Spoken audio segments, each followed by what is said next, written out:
Hey everyone, I'm Sally Abid, and this is Groundwork, a podcast about Palestinians and Israelis refusing to accept the status quo and working to change it. Groundwork is a joint production of New Israel Fund and the Alliance for Middle East Peace. Welcome back to our one-on-one interview series, Ground Report, where I sit down with activists to have a conversation about who they are, what motivates them, and what kind of future they imagine for the region.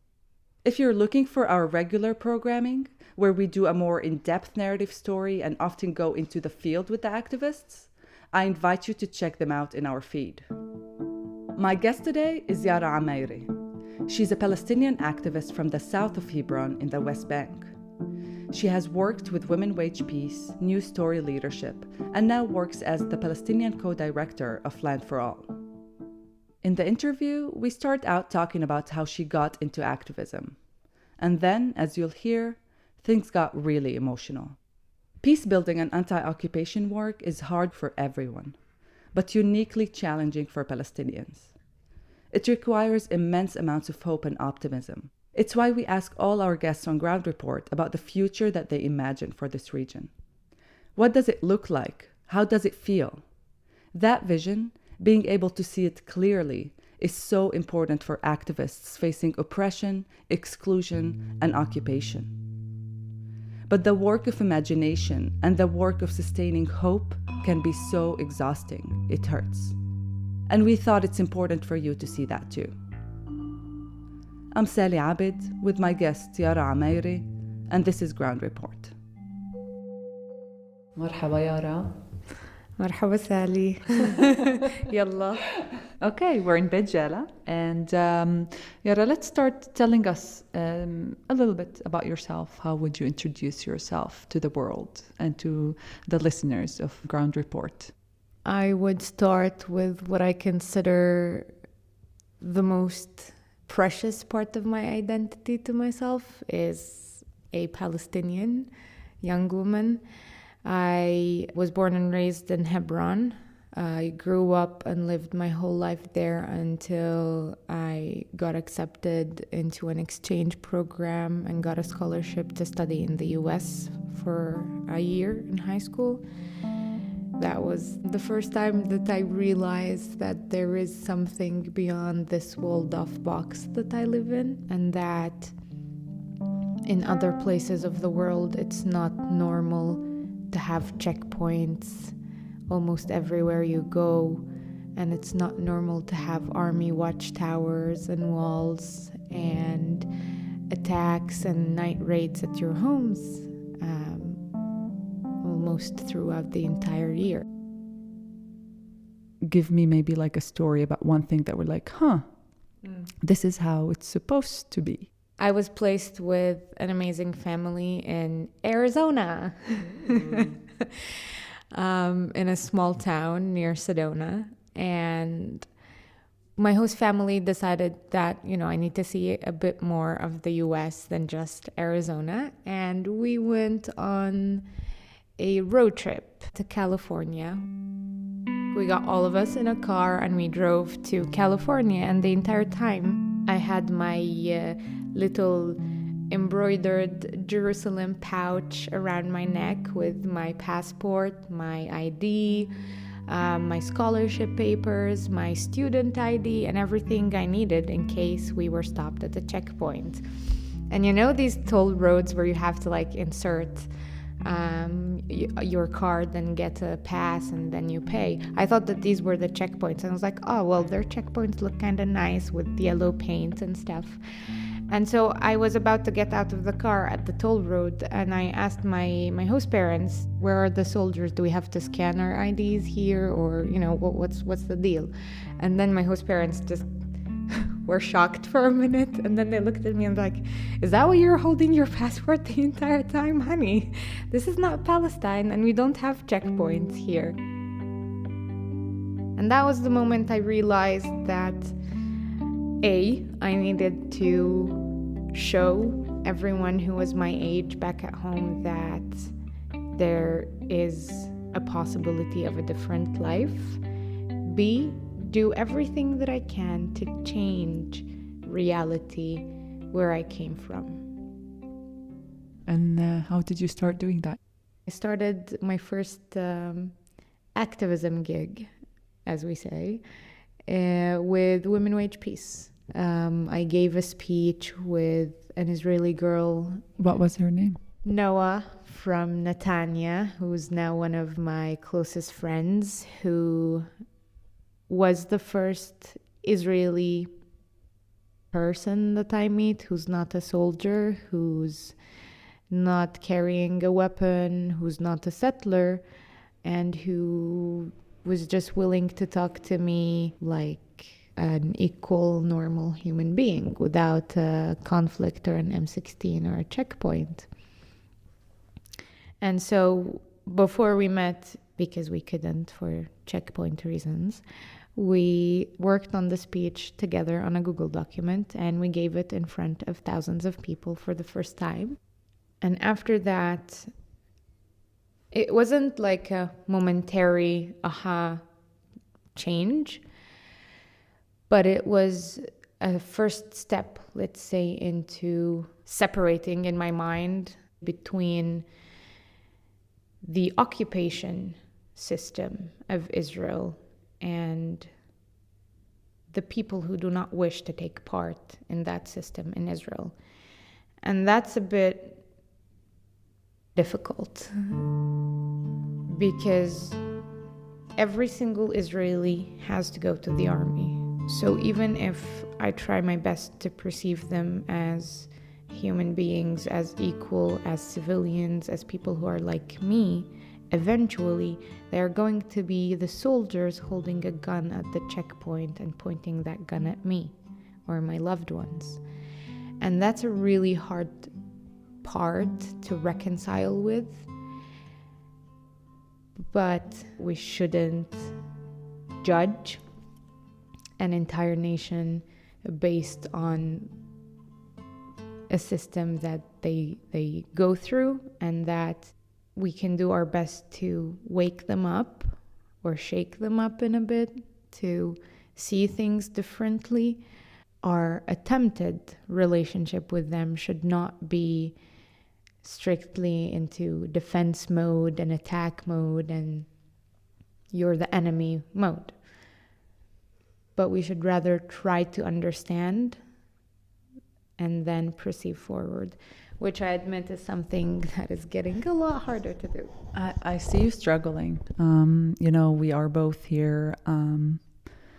There is an aggression, an attack on Jenin right now. There are 7 Palestinians killed so far. When we both met here, we were like shit. Yeah. This is a difficult day. And I see you struggling. It's unnatural for the oppressed to continuously try and humanize their oppressor, especially you, coming from, for me, they are colleagues and they are peers in university and they're, even friends and neighbors. It's different. It's easier for me to put faces. I have many, many, many faces. You don't. You have the faces of only the people that are willing to give you a hand. Mm-hmm. And even those, they do pose certain challenges. And they sometimes have blind spots, even though they're willing to they want to remove those blind spots. They do want to be enlightened. They do want to learn more, but they have those blind spots. And it's almost unnatural for us to give them that grace. And I just wanted to validate, because I see you struggling talking about this. And I think it's very hard. I also know that you lost friends recently in the last year, right? So I just want to validate that. And I want people to also know what you're going through, not just personally, but collectively. So how do you navigate this? How do you navigate your personal loss and your personal traumas and experiences with the collective trauma and experience in Hebron? Yeah, Khalil is like, It is the epicenter of apartheid. It's really, you go there. If you want to see apartheid, that's where you see it. And do you want to tell me a little bit about how you navigate that and what are the difficulties, but also what are the points that give you strength to do that? So first, thank you so much for that. It's a relief to hear that you get it and you see the struggle here. And I think I'm on sort of my last string with this. I've been trying and doing work on the ground for the past 8 years, and it hasn't been without a cost. But I'm starting to feel that it's not enough, and it's true, it's not enough, but it's also not going anywhere. You know, we're sitting here and we're talking, and in Jenin there are people dying, and they're bombing homes, and they're bulldozing roads. So every single time I try to maintain that hope and maintain that energy that I had when I was 16 and thought that, we could make peace, it's going away day by day. And with the kinds of actions that are being committed by the Israeli government and the aggression by the Israeli army right now, it's taking a bigger toll on that and on my desire and motivation and hope, but not just mine, but not to speak for my generation, but the majority of my generation as well. And so for a long time, the way I tried to navigate this was by convincing myself that I am doing what I can the best way I know how to make an impact and to create change and to improve our odds at resisting the occupation in a way that does not get us killed. That's what I was telling myself every time.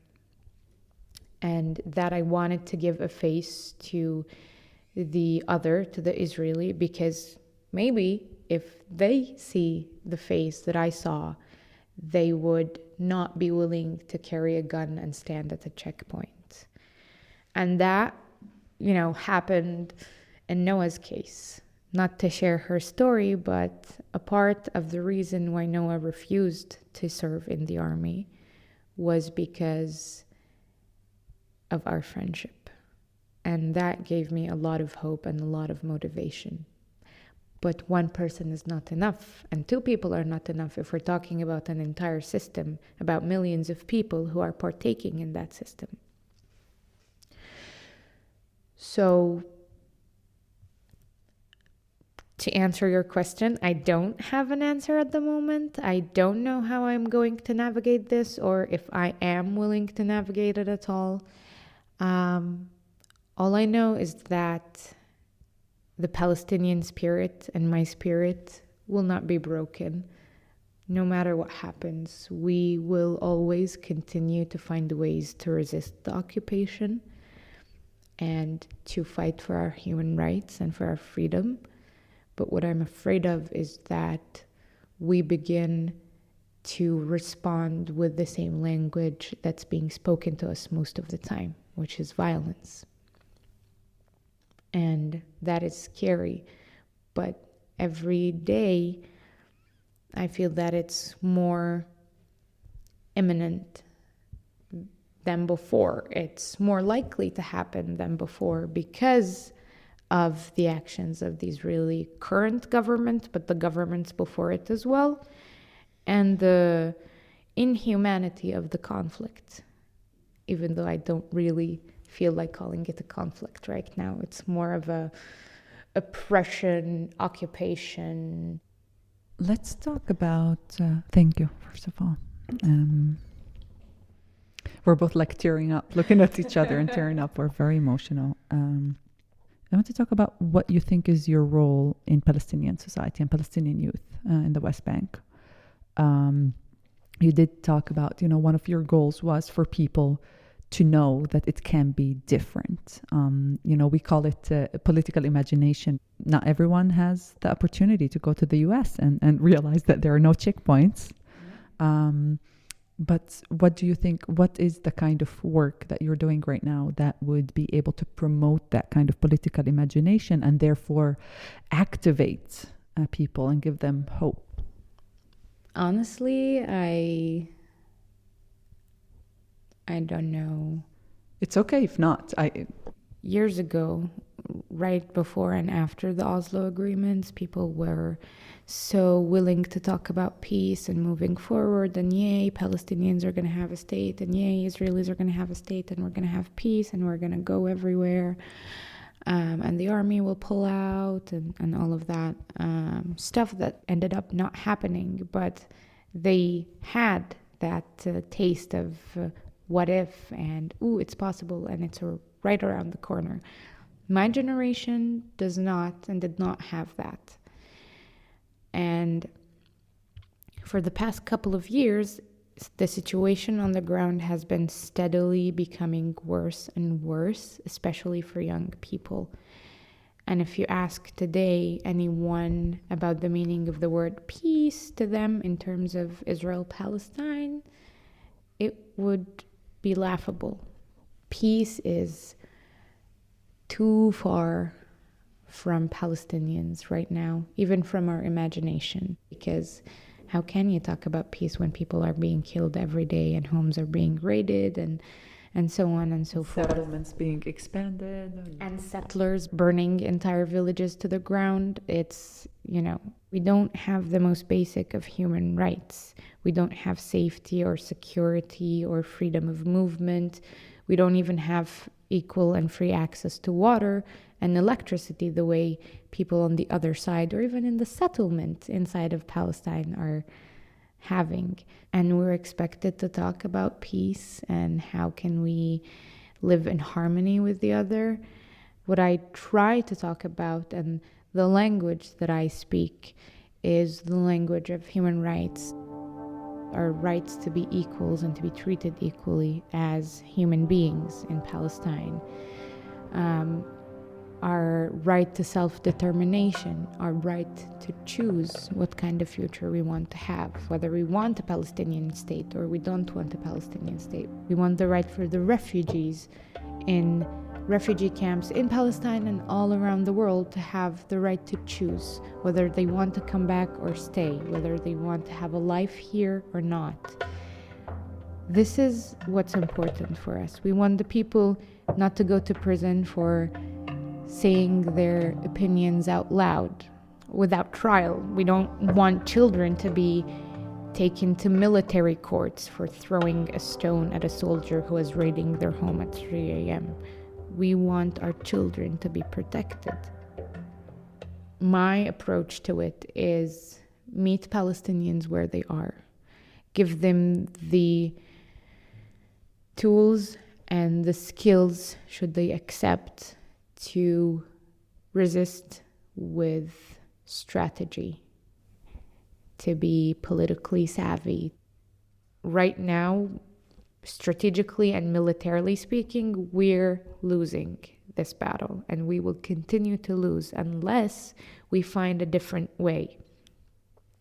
Raising our voices, getting our life together, politically speaking, on the Palestinian side, getting reflective, decent, and eloquent Palestinian leadership to represent us around the world and to meet our needs as Palestinians. When the time has come where we are at that crossroad of given the right for self-determination, what would you do? And 5-10 years from now, I don't know when, let's be optimistic. And how would you imagine Palestinian society in the West Bank, in Gaza? How do you imagine it?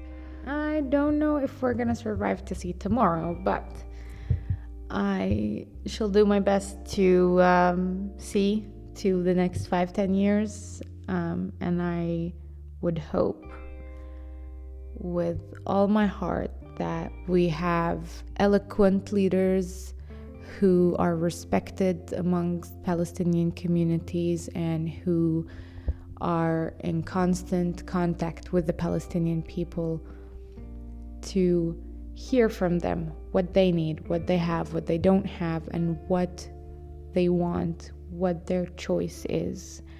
Not practice a different kind of oppression on them because they don't like what they have to say. A 14-year-old's dream, biggest dream, will not be getting a permit to go see the sea because they can go there every weekend now. Their biggest dream will be to have their own startup company in high tech or whatever. They can dream bigger because all these barriers and all these ceilings and all these crushing military barricades will be removed from their way. Amin. We will live and dare to dream. We'll be alive to see that day as well, Why not? I think so. I hope Maybe we're going to be old, but... I hope so. I hope so, too. Old or young, but we'll see it. We need your help.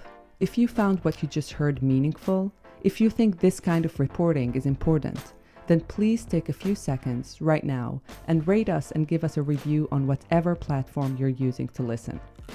It will go a long way to help us get the word out. We will be back with our regular program in 2 weeks, so please subscribe wherever you get your podcasts. Groundwork is created and produced by Dina Kraft and Yoshi Fields. The Ground Report is reported by me, Sally Abed, with content and audio editing by Yoshi. Yoshi also scored the piece. Additional content editing by Elisheva Goldberg and Nick Acosta. Art and design by Nick Acosta. The show is a joint production of New Israel Fund and the Alliance for Middle East Peace. New Israel Fund is the premier funder and organizer of progressive Israeli civil society, with over $300 million from tens of thousands of people to hundreds of organizations working for change on the ground for over 40 years. The Alliance for Middle East Peace is the largest and fastest growing network of Palestinian and Israeli peace builders. You can learn more about them in their website in nif.org and almep.org. And you can learn more about our show at their websites or at groundworkpodcast.com. Our theme music is by System Ali, a multilingual binational hip-hop group whose cultural activity is deeply rooted in the communities where they work. Additional music comes from Blue Dot Sessions. Until next time, شكراً على المتابعة.